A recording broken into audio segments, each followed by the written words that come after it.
Assalamualaikum warahmatullahi wabarakatuh. Perkenalkan, nama saya Versil Kristianita. Di sini saya akan mempresentasikan hasil diskusi dari kelompok kami. Dan kelompok kami ini beranggotakan yang pertama itu Riki Ramada, yang kedua Anissa Febrianti, yang ketiga Versil Kristianita saya sendiri, dan yang keempat Viola Mutiara, dan yang kelima Indriani Novitasari. Di sini kelompok kami mengangkat kasus tentang desain industri helm kaca Bogo. Dan di sini saya akan menjelaskan sedikit tentang definisi dari desain industri tersebut. Yaitu menurut pasal 1 angka 1 Undang-Undang Nomor 31 Tahun 2000 tentang desain industri, bahwa yang dimaksud dengan desain industri di sini adalah suatu kreasi tentang bentuk, konfigurasi, komposisi garis atau warna atau garis dan warna atau gabungan daripadanya yang berbentuk 3 dimensi atau 2 dimensi yang memberikan kesan estetis serta dapat diwujudkan dalam pola 3 dimensi atau 2 dimensi serta dapat dipakai untuk menghasilkan suatu barang, suatu produk, suatu komoditas industri atau kerajinan tangan tertentu. Dan di sini ada pun dasar hukum dari desain industri, itu yang pertama Undang-Undang Republik Indonesia Nomor 31 Tahun 2000 tentang desain industri. Dan undang-undang ini mulai diberlakukan pada tanggal 20 Desember tahun 2000.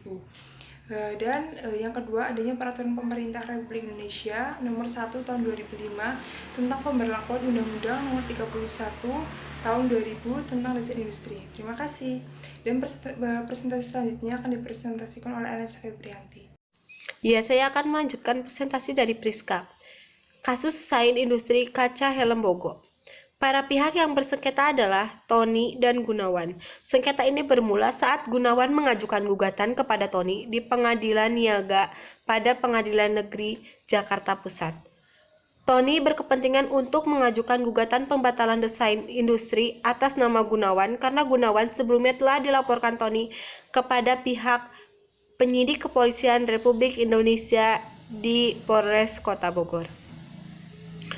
Gugatan Tony terhadap Gunawan tercatat dengan laporan polisi Bogor Kota tanggal 4 Mei 2015 dengan dugaan melakukan tindak pidana dengan sengaja dan tanpa hak memakai, menjual, mengimpor, mengakses, dan mengedarkan barang yang diberi hak desain industri sebagaimana dimaksud dalam pasal 54 ayat 1.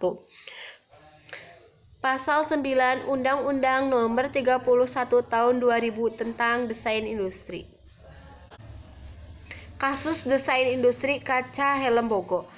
Terhadap tindakan Gunawan tersebut, Tony mengalami kerugian material sebesar 2 miliar rupiah dan kerugian intermaterial sebesar 5 miliar rupiah. Pengadilan Negeri Bogor yang memeriksa perkara ini memutuskan hukuman Gunawan dengan hukuman 1 tahun penjara. Gunawan dinyatakan secara sah dan yakin telah memproduksi dan memperbanyak serta menggunakan secara tanpa hak atas desain industri kaca helm Bogo atas nama Tony dengan nomor ID 0012832D. Ya, presentasi selanjutnya akan dilanjutkan oleh Viola.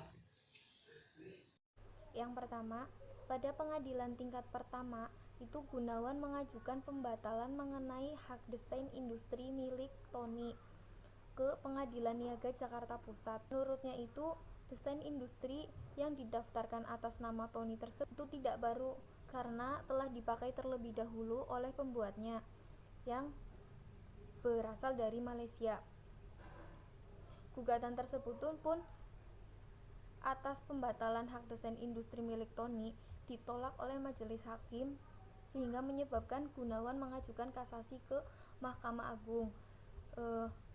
Pada putusan akhirnya, Mahkamah Agung pun mengeluarkan putusan yang dikeluarkan pada tanggal 26 Juli 2016 yang berisi mengenai amar, yaitu menolak permohonan kasasi bagi pemohon kasasi yaitu Gunawan dan menghukum pemohon kasasi untuk membayar biaya perkara dalam tingkat kasasi sebesar 5 juta rupiah.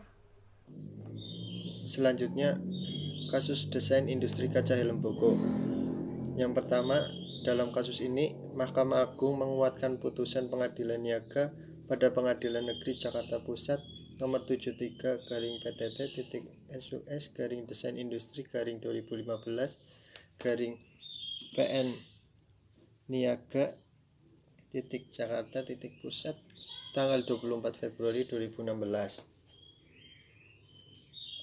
Yang kedua, menurut majelis hakim, baik yang memeriksa perkara, baik di tingkat pertama maupun di tingkat kasasi, Tony tidak terbukti melanggar ketentuan mengenai kebaruan pada pasal 2 Undang-Undang Nomor 31 Tahun 2000 tentang Desain Industri.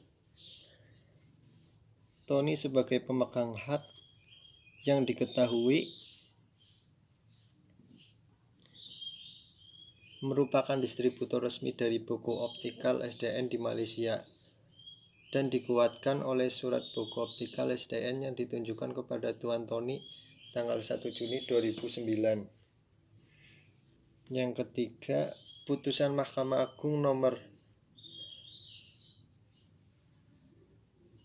445 K/PDT.SUS/HKI/2016 yang memiliki amar menolak permohonan kasasi berakibat penggugat tidak dapat kembali menggugat karena akan dinyatakan nebis in idem. Oleh sebab putusan tersebut, jika tidak diajukan kasasi maka akan memiliki kekuatan hukum tetap atau ingkrah. Ya, selanjutnya akan dilanjutkan oleh anggota yang lain.